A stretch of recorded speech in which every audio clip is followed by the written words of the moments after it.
하나님께 영광의 박수 올린 거죠. 저한테 된 거 아니고요. 하나님께 영광을 올리시고 또 오늘 교사 헌신 예배를 드리는 교사 선생님들 그리고 대학교 모든 성도님들 사랑하고 축복합니다. 하나님의 은혜와 축복이 여러분들에게 늘 함께하기를 축원합니다. 오늘 설교의 제목은 유익하도록이라는 제목입니다. 짧게 썼어요. 주보에 찍기 좋으라고 짧게 썼습니다. 원래 제목을 볼 것 같으면은 유익하도록 가르치라. 예.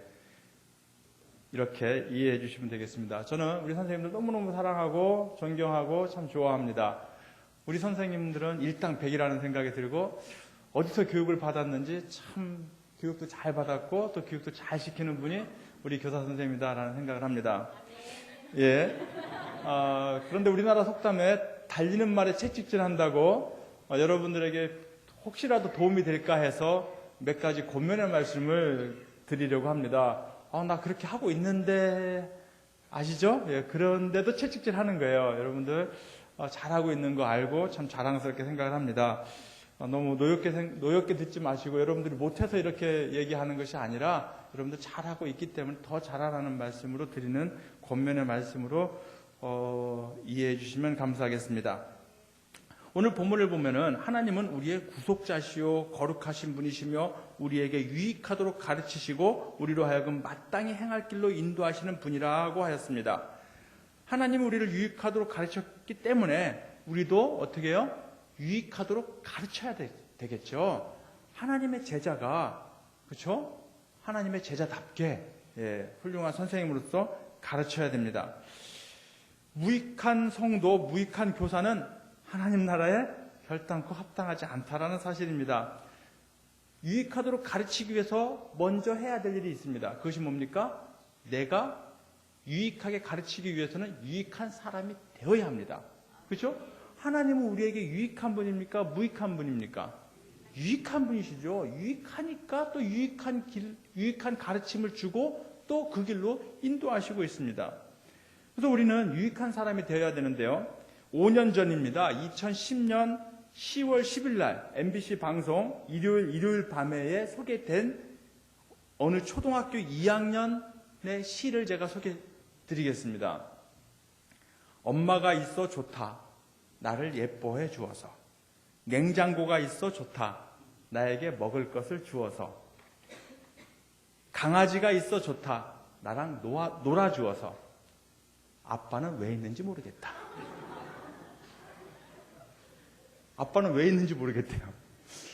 혹시 우리 주일학교 어린이들 혹은 중고등부 학생들이 이런 시를 쓰면은 난감할 것 같아요. 교회가 있어서 좋다. 예배할 수 있어서.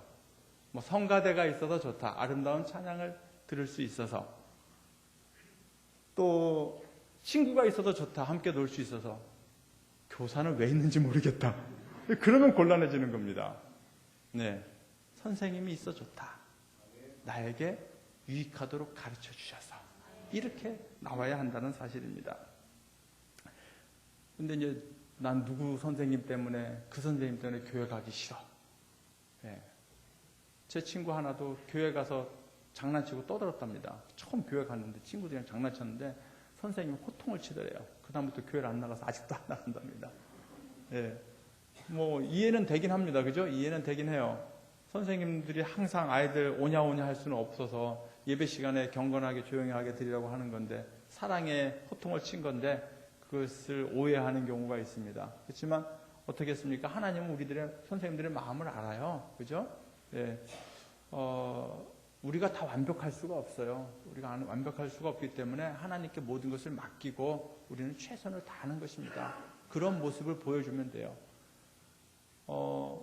어떤 분이 제가 이제 한국에 와가지고서 조이풀 밴드와 좀 만남을 가졌습니다. 우리 단기 선교를 우리 필리핀에 오셔가지고서 만났는데 그분이 하는 얘기가 그거예요.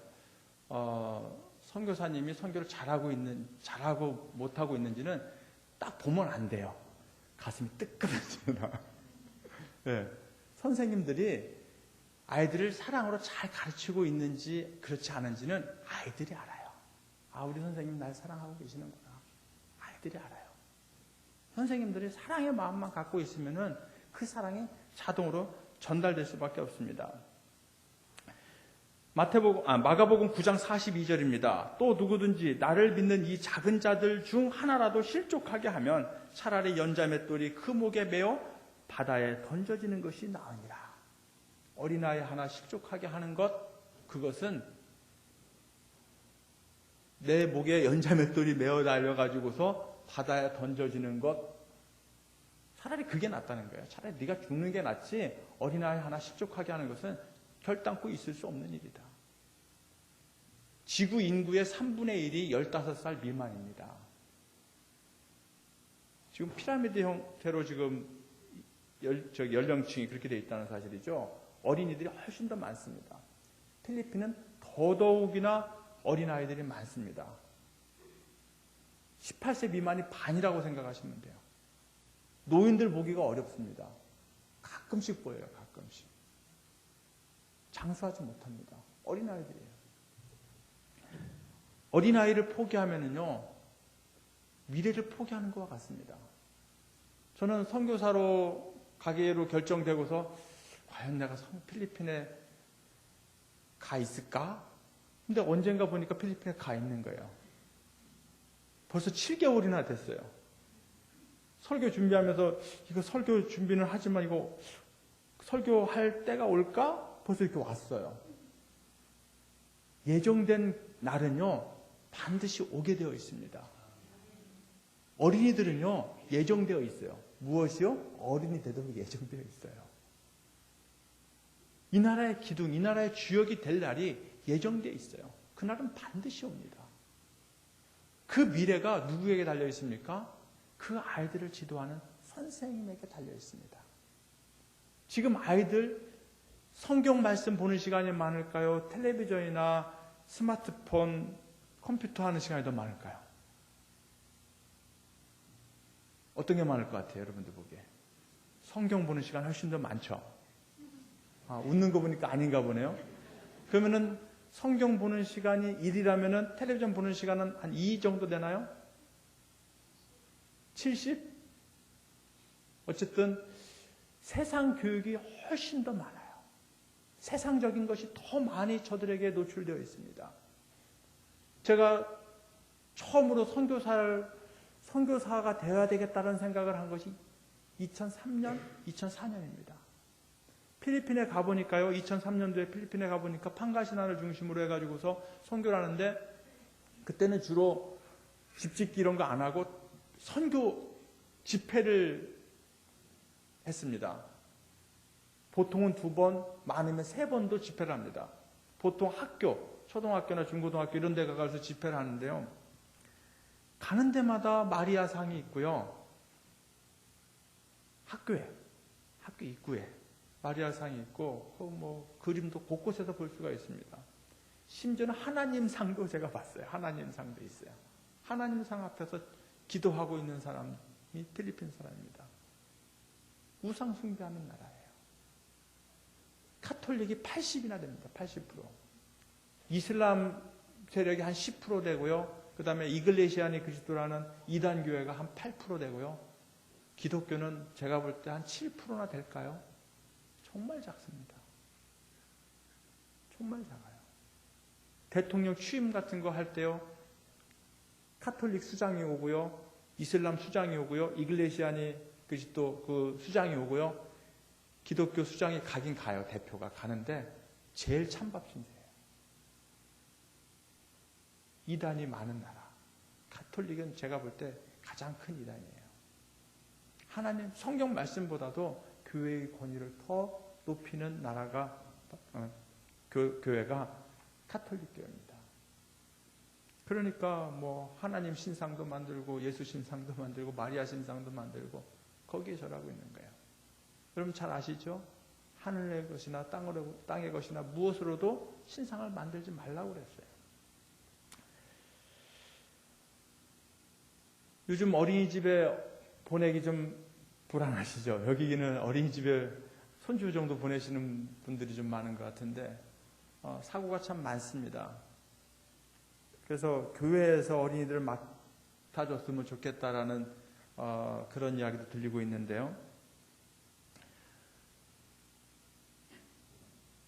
우리 아이들이 안심하고 선생님을 믿고 따를 수 있는 환경. 우리 부모님들이 안심하고 아이들을 보낼 수 있는, 저 선생님이라면 내가 믿을 수 있어, 이렇게 돼야 되지 않겠습니까? 그 가르침이 대학교에서 있어졌으면 좋겠습니다. 우리 선생님을 통해서 교육되어지고 있는 줄로 믿습니다. 바울이 그렇게 자랑하고 자랑스럽게 생각했던 디모데, 그는 어떤 사람입니까? 디모데후서 3장 15절에 기록되어 있습니다. 또 어려서부터 성경을 알아다니 성경은 능히 너로 하여금 그리스도 예수 안에 있는 믿음으로 말미암아 구원에 이르는 지혜가 있게 하느니라. 가장 필요한 말씀이 하나님 말씀이에요. 가장 필요한 가르침이 하나님 말씀입니다. 여기에 생명이 있습니다. 지난 12월 달에 선교사 세미나가 있어서 참여를 했습니다. 이제 목사님 네 분이서 친구래요. 네 분이다. 근데 교단은 각각 다 달라요. 그래서 우리 한번 그 필리핀에서 수고하는 선교사님들을 한번 섬기러 가자 해가지고서 이제 십시일반 돈을 모아서 이제 선교사님에게 줄 선물 같은 거, 이제 식비, 숙식비를 다 제공을 하는 거예요. 그래가지고 그분들이 오셔서 이제 선교사님들에게 이제 식사도 대접하면서 이제 좋은 말씀도 들려주고 이렇게 1박 2일의 시간을 보냈습니다. 그때 제가 선교사님 한 분을 만나게 됐는데요. 같이 이제 잠을 자게 됐어요. 같이 잠을 잤는데 그 선교사님이 연세도 제법 많으신데 자기는 한국에서 선교비를 한 푼도 안 받는데요. 어떻게 그럴 수가 있나요? 하나님 말씀 제대로 가르치면 됩니다. 하나님 말씀 제대로 가르치니까 저들의 생활이 나아지더라는 거예요. 그러니까 저들이 헌금을 하더라는 거예요. 헌금을 좀 강조했대요. 헌금하기로 헌금 훈련도 시키고, 여러분 헌금하는 것이 복 받으라는 가르침이에요. 그리고 또 예배 빠지지 않도록 아주 이걸 철저하게 강조하면서 그 교육을 시켰답니다. 이분은 사례비를 받을 뿐만 아니라 차가 2년에 한 번씩 새 차로 바뀌어요. 성도가 컨차 가져가고 새 차를 제공해 줍니다. 매년. 성도님이 사업을 시작하게 되었대요. 조그만하게 사업을 시작하게 되는데 이제 목사님이 이제 권면의 말씀을 했대요. 매일 기도하고 예배 드리고 일을 시작하십시오. 그거를 창업 이후로 계속 실천하는 거예요. 하나님 말씀을 묵상하니까 어때요? 흐트러졌던 마음이 다잡아지고 기도하게 되고 하나님 의지하게 되고 하나님만 생각하게 되고 바른 길을 가게 되고, 그러니까 어때요? 사업이 점점 성장을 하더라는 거예요. 이것이 다 목사님 가르침 덕분입니다. 그리고서 이분이 혼자서 차를 2년에 한 번씩 바꿔주는 거예요. 얼마나 멋있어요. 필리핀 사람들 뭐 남에게 이렇게 막 베푸는 거 잘 못한다고 제가 선교사님들에게 들었는데, 아니 그렇게 하더라는 거예요. 저하고 같이 사역하시는 분도 조그만한 선물, 이렇게 팔찌 같은 거 이렇게 선물해요. 이번 크리스마스 때 내가 팔찌를 받았는데 딱 보니까 석가모니 그 불상이 새겨져 있는 거예요. 깜짝 놀랐어요. 그래서 이거 설명을 해줬어요. 그랬더니 I am sorry 버리라고 그러더라고요. 그래서 쓰레기통에 버리긴 했습니다만은 그들도 뭔가 성의 표시를 해요. 네. 우리 김진규 선교사님이 훈련을 잘 시킨 것 같아요. 이 사람들은요, 다른 데 이렇게 그 조이풀 밴드와 함께 제가 다른 사역지도 이렇게 가봤거든요. 가서 뭐 풍선 같은 거 나눠주고 간식도 나눠주고 하는데 받고서 뒤돌아가서 또 줄 서가지고 또 받는 경우가 있어요. 우리도 어렸을 때 그랬잖아요. 저도 그런 기억이 나는데 저는 안 그랬어요. 친구들이 그런 걸 봤는데. 근데 우리 사역지에는 그런 아이들이 없어요. 아무것도 없는 것 같아도 주려고 그러면 받았다고 안 받아요. 참 기특해요. 그래서 막 다른 선교사님한테 제가 막 우리 아이들 자랑을 하고 다닙니다. 하나님의 말씀에 복이 있습니다. 그 말씀대로 살면 복을 받을 수밖에 없어요. 두 번째로 유익한 사람이 되기 위해서는 하나님 안에 있어야 됩니다. 하나님 안에. 우리를 유익하게 가르치시고 인도하시는 분이 누구라고요? 하나님이시잖아요. 그 하나님이 우리 안에 있으면요, 우리가 유익한 사람이 되고 우리의 가르침은 유익한 가르침이 될 수밖에 없어요. 오늘 본문에도 보니까 하나님은 어떤 분이라고요? 우리를 구속하시는 분이래요. 구속이라는 말은 감옥에다 이렇게 가두는 게 아니라 돈을 주고 속량, 자유를 주는 거예요. 죄를 용서해 주는 거예요. 대가를 치르고 죄를 용서해 주는 것이 구속입니다. 그냥 내 죄를 사하노라 땅땅땅 이렇게 쉽게 하는 게 아니에요. 값을 치르는 거예요.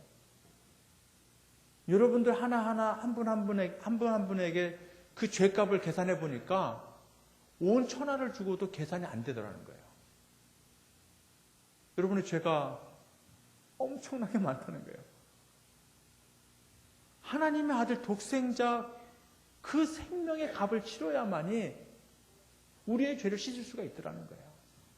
그래서 하나님께서 그 사랑하는 아들을 십자가에 내어 주신 겁니다.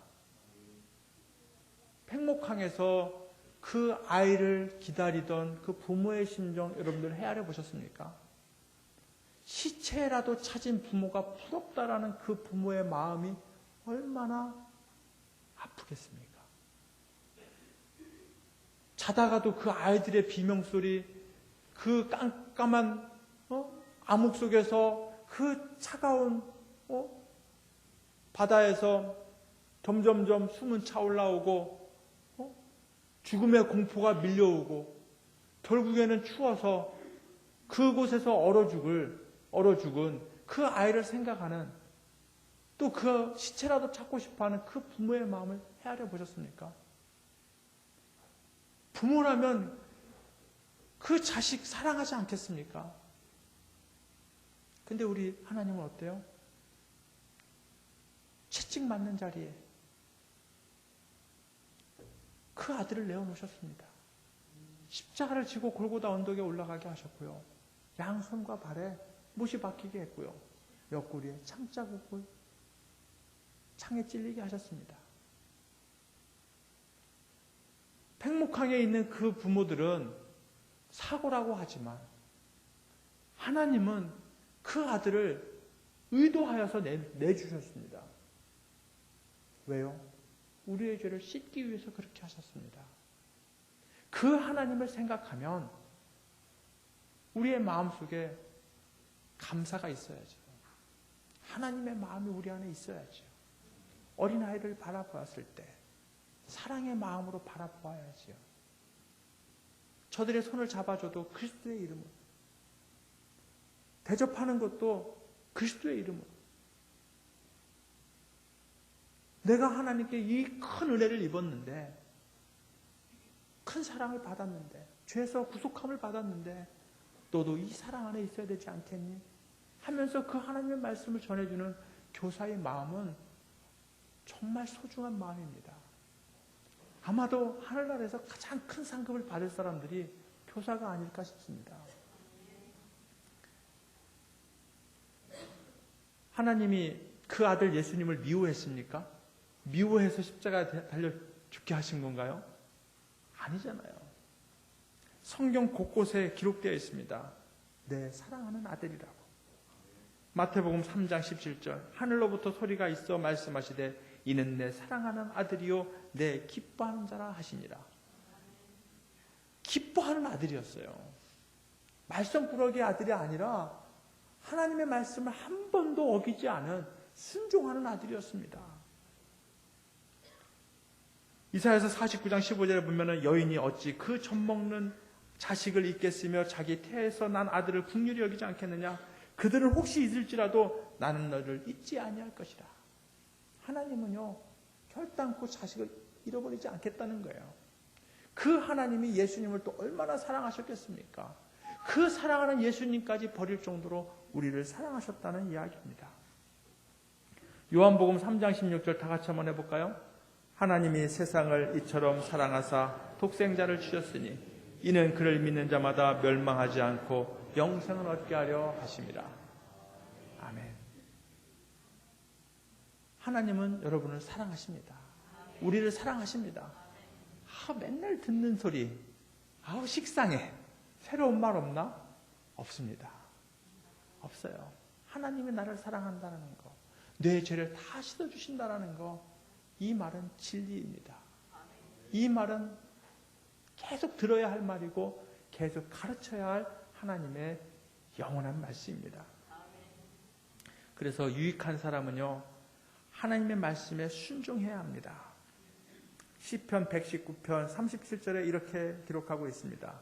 내 눈을 돌이켜 허탄한 것을 보지 말게 하시고 주의 길에서 나를 살아나게 하소서. 허탄한데 마음 두지 말라는 거예요.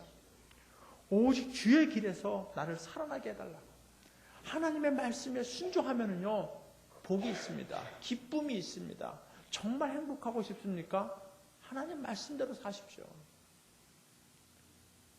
원수를 사랑해라. 원수를 위한 말인 것 같습니까? 아닙니다. 나를 위한 말씀이에요. 하나님을 사랑해라. 하나님을 위한 말씀인 것 같습니까? 결국엔 나를 위한 말씀이에요. 나를 유익하게 하는 말씀이에요. 부모를 공경하라. 부모님을 위한 말이기도 하지만 역시 나를 위한 말이고, 살인하지 말라.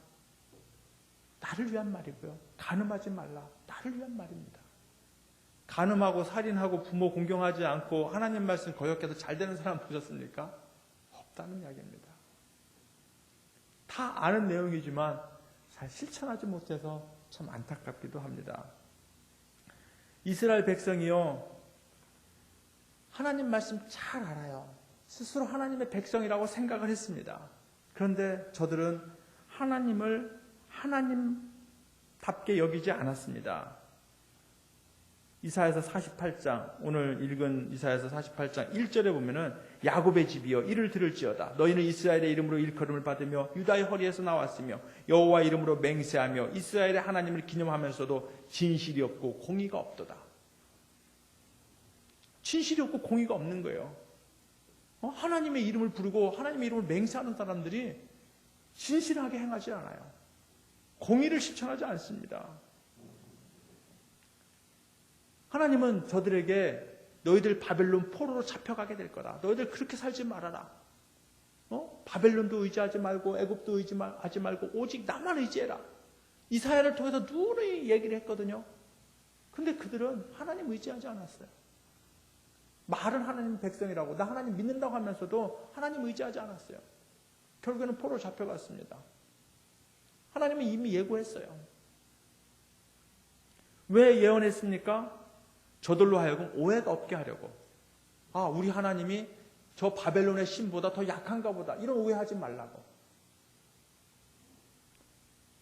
그러므로 내가 이 일을 예로부터 내게 알게 하였고 이 일이 이루기까지 전에 그것을 내게 듣게 하였느니라.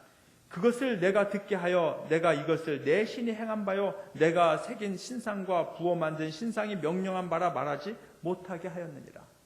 우상이 한 일이라고 말하지 못하도록 딱 예언하고 그 일을 그대로 이루었다는 이야기입니다. 미리 예고하고 포로가 되게 한 이유, 일이 우상이 행한 일이 아니라는 것을 드러내기 위함입니다. 이사야서 48장 9절, 내 이름을 위하여 내가 노하기를 더디할 것이며 내 영광을 위하여 내가 참고 너를 멸절하지 아니하리라. 그러면서도 완전히 멸하지 않은 이유는 하나님의 영광을 위해서. 다 멸절하면 안 되니까 남겨놓은 거예요, 사람들을.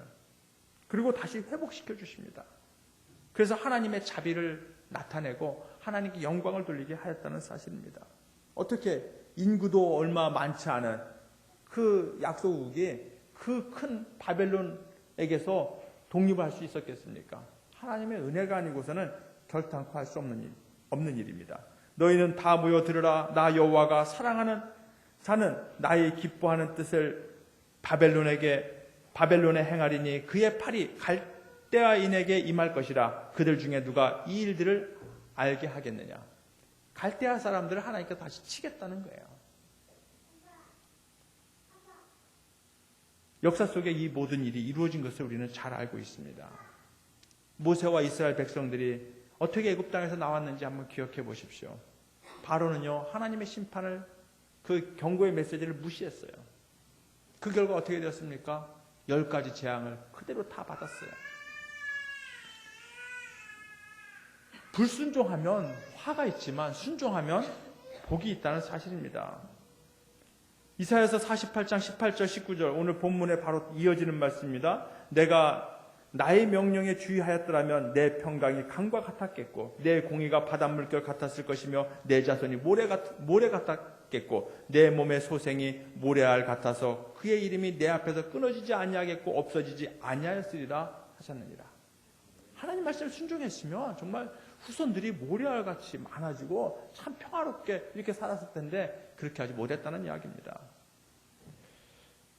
마지막으로 맹사성의 이야기만 잠깐 드리고 마치려고 합니다. 여러분 맹사성 잘 아시죠? 조선의 황희정승과 비교되는 청백리로 유명한 사람이 맹사성입니다. 하루는 어떤 분이 그 맹사성 집을 이렇게 방문했는데 비가 오는 날 막 똑똑 떨어지는 그 빗물을 받기 위해서 막 분주하게 움직이고 있더라는 거예요. 아니 대감님께서 왜 이런 누추한 집에 사십니까? 이런 집도 없는 백성이 많은데 내가 어떻게 궁궐 같은 집에서 살 수 있겠느냐. 아주 이렇게 청렴하게 사셨던 분이에요. 이분은요 19살에 장원급제했습니다. 그리고 20살에 파주 군수가 됐어요. 영의정 좌의정 다 했습니다. 뭐 최고의 자리까지 올라갔던 사람이죠.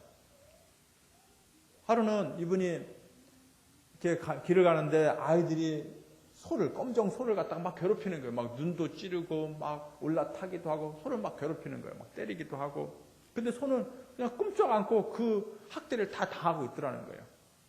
아이들을 호통쳐서 다 보내버리고 그 소를 데리고 와서 치료해주고 이렇게 먹이도 주고 보살펴줬어요. 이 소가 이 맹사성을 어찌나 좋아하는지 이 맹사성이 죽을 때 식음을 전폐하고 금식, 단식이죠. 따라 죽었어요. 그래서 소를 갖다가 장사 지내줬습니다, 사람들이. 그리고 모르겠어요. 지금도 제사 지내는지 매년 소에게 제사를 지내줘요. 동네 사람들이. 무덤까지 만들어주고. 그 무덤이 지금도 온양에 있습니다. 천안 밑에 옆에 온양에 있습니다. 하루는 또 이분이 고향에서 이렇게 쉬고 있는데 그래서 강 냇가에서 낚시를 하고 있었어요. 지나가던 선비가 이 맹사성이 옷차림 어땠겠습니까? 청렴하니까 아주 허름한 옷 입지 않았겠습니까? 그냥 일반 백성같이 보이는 거예요. 평민같이 보이는 겁니다. 선비가 이보시오 영감 나 좀 이 내를 업어서 건네주시오. 예 그렇게 하지요. 건네줬어요. 선비님 어디 가십니까? 아 나 맹사성 어른께 벼슬을 얻으러 간다고. 내가 맹사성이요. 그냥 돌아가시오. 얼마나 창피했겠습니까? 아주 몸에 그냥 섬김이 배에 있고 검소함이 배에 있고 아주 참 정치도 잘한 이런 분입니다. 근데 이분이 처음부터 그렇게 겸손했던 게 아니에요. 이분이 20살에 파주 군수가 되어가지고 그때는 막 교만이 하늘을 찌를 것 같았죠. 어떤 스님을 찾아갔습니다. 내가 이제 군수인데 좋은 가르침을 주십시오. 그러니까 스님이 착한 일 많이 베푸십시오. 이러더래요. 아 그건 삼척동자도 아는 일인데 뭐 그런 가르침을 받으러 내가 여기까지 왔는 줄 아느냐고. 나가려고 하는 거예요. 참는 겁니다. 아, 오셨으니까 차라도 한잔하고 가십시오. 그래서 마지못해 이렇게 앉았는데 차를 따르는데 계속 따르는 거예요. 넘쳐버렸어요. 아이고 스님 지금 자리가 다 졌습니다. 그만 따르십시오. 계속 붙는 거예요. 그러면서 하시는 말이 스님이 하는 말이 찻잔이 넘치는 것을 알면서 지식이 넘쳐서 자신을 망하게 하는 것을 왜 모르십니까? 부끄러워가지고 불효나킨 일은 나가려다가 문지방에 이렇게 머리를 찧어요. 겸손하면 머리 찔 일이 없습니다. 그때부터 이분이 큰 깨달음을 얻어가서 겸손을 실천했다고 합니다. 좋은 선생님이 훌륭한 재상을 만들어냈던 것이죠. 선생님들, 여러분들이 이 나라 미래를 짊어지고 있습니다. 하나님의 말씀, 그 유익한 하나님의 말씀을 가르치는 막중한 사명을 가지고 있습니다. 그 교사 선생님들에게 하나님의 큰 은혜가 있기를 주님의 이름으로 기원합니다. 잠시 기도하겠습니다. 아버지 하나님, 우리 어린이들이, 우리 학생들이 장차 이 나라에, 아니 세계에 큰 영향력을 끼치는 인사가 되었을 때 우리 선생님들을 기억하게 하여 주시옵소서. 참 좋은 선생님이라고 우리 선생님들을 추억할 수 있도록 유익하도록 가르치는 우리 교사들 다 되게 하여 주시옵소서. 우리 구주 예수님의 이름으로 기도합니다. 아멘. 다 같이 50장 찬송하시면서 헌금하시도록 하겠습니다.